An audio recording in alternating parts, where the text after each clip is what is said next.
Ġunju għalaq l-ewwel nofs tas-sena għall-Ajruport Internazzjonali ta' Malta, perjodu ieħor mill-aktar impenjattiv tant illi fl-ewwel nofs tas-sena għaddew minnu 5.2 miljun passiġġier, żieda ta' 15.6% fuq l-istess perjodu tal-2025. Dan wara li l-istaġun tax-xitwa wkoll irreġistra tkabbir ta' 15.4% fit-traffiku tal-passiġġieri, filwaqt li l-linji tal-ajru li operaw minn fostna offrew 2.6 miljun post fuq it-titjiriet tagħhom, brata medja ta' okkupanza ta' 81.1%.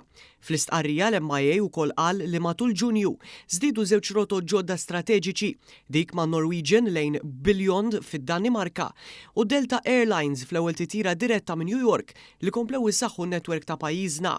Ir-riżultati wkoll kienu pożittivi bejn April u Ġunju fejn it-traffiku tal-passiġġieri żdied bi 15.7%.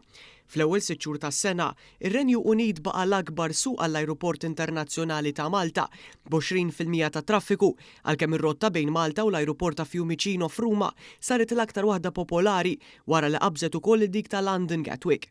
Is-suq Pollak ukoll baqa' dak li kiber l-aktar b'żieda ta' 52.4% grazzi għall-introduzzjoni ta' aktar servizzi u espansjoni tar rotot lejn Varsavja.